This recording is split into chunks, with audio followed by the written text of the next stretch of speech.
Hi folks, it's Chet from Tag Along with Chet. Well, I'm in my hangar here, and as promised, I'd let you know when the aircraft was coming back. Yesterday, that was on Thursday then, I brought it back from Claresholm. Now, it was kind of crummy weather. There was snow showers and rain showers around, so temperature was kind of questionable. I couldn't do any videoing. Actually, I didn't feel like doing any videoing because of the fact that the weather was, at some places it was down considerably to a point where it was getting kind of questionable. But since I had numerous airports en route, I wasn't really too concerned. When I got to about 10 nautical miles south, started running into a band of, well, it looked like rain, but it didn't feel like flying through it, so I had to kind of go around it. And temperatures were just in around that freezing range. I had it pretty well all set up for straight in for runway 34. I got in. It was VFR when I got here. It was just trying to get around this band of stuff that was moving in from the north. North of us, it was all fine. Calgary was fine. High River was fine. So the airplane is sitting in the hangar here now, as you can see. It's all done. What was required was the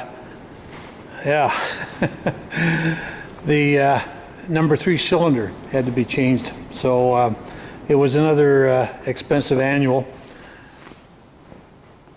Had the fuel tank redone here. That was all done. I've got all new hoses, and the fuel sender needed a gasket type thing and some other little things that were done on it. So that's all done. So I got both tanks are now completely redone. I believe they have to be done every 7 years anyway. Yeah, so she's sitting in the hangar here, but it's blowing the beat heck out here today. It's on Friday, it's the next day. And obviously I'm not going anywhere with it. It's blowing, it's got one heck of a crosswind out here. Well, here, I'll just walk outside here. You can see in the distance out there, I don't know if you can see it, but windsock's sticking straight out, so it's got to be at least 20 knots, 25 knots, what is it, 1, 2, 3, 4, yeah, 25 knots direct crosswind. So, yeah, I think I'll just stay on the ground. But at least it's drying up the areas around the hangar out here, because when I came in, I brought in a lot of dirt with it, so you can see on my nose gear out here I still have some mud on it, and that's real bad crap out here. I'll tell you, it sticks like yeah, it's like glue. Anyway, the cylinder that was replaced was the number 1, or rather the number 3 cylinder. It was this one here. And fortunately, they had a used one, so I got the core value for mine, which was still usable, but they had to do some work on it, so they replaced it with another cylinder. I believe there's a new piston, and I don't know if it was an exhaust valve that they replaced. I can't remember. I think an exhaust valve and an intake valve, I think they replaced. There is still something that I have to have looked at. I believe, yeah, I still have to do the run-in. I couldn't do that yesterday because of the weather, so I've got to take it out for a couple hours and do some max RPM, like full throttle RPM, 65% power, 75% power, that sort of stuff. I got to get the sequence right yet, so we'll get that done. Maybe in a couple of days I'll be doing that. So the bird is back in the hangar where it belongs.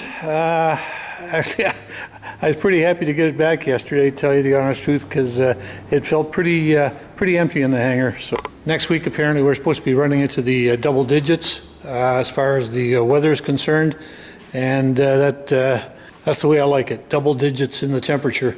That's the double digits centigrade. For our neck of the woods, that's good. Okay, we'll just go in the office out here because there's a few things here I believe that they also did. Let's see what we got here.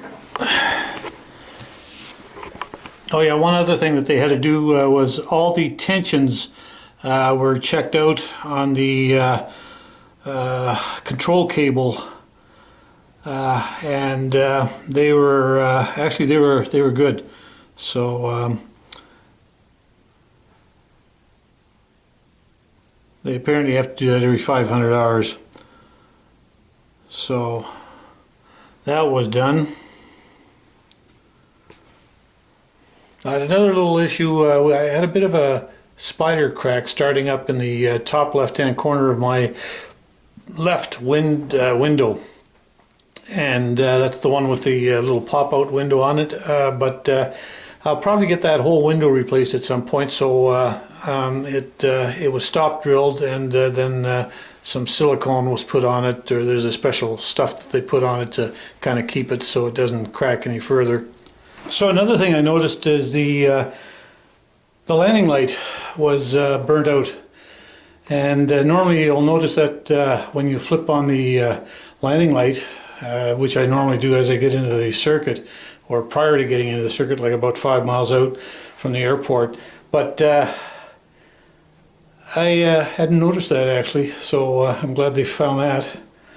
And because at night, well, I normally don't fly at night anyway, so it wasn't a big deal, other than the fact the see and be seen type thing. But normally I notice that, because normally, like when you flip it on, you'll notice the amperage drop on the on your alternator, on the gauges. Anyway, that was about it. I mean, there's lots of other things that they did. Yeah, there was quite a few other things, but I won't get into that. But those are just some of the notable things that I just happened to see here on the aircraft work report. 6-7 pages of it. 2, 3, 4, 5, 6. Yeah, 6 pages of on the worksheet. So anyway, it's done. I'm happy. Hopefully, I'll be able to put some hours on it, and hopefully the weather stays good. So anyway. So that was all the update there I have on the airplane, and hopefully we can get the airplane up next week and start running that cylinder in, or breaking that cylinder in. So we'll see you up there when we get her up there next week. Thanks for watching. Bye for now.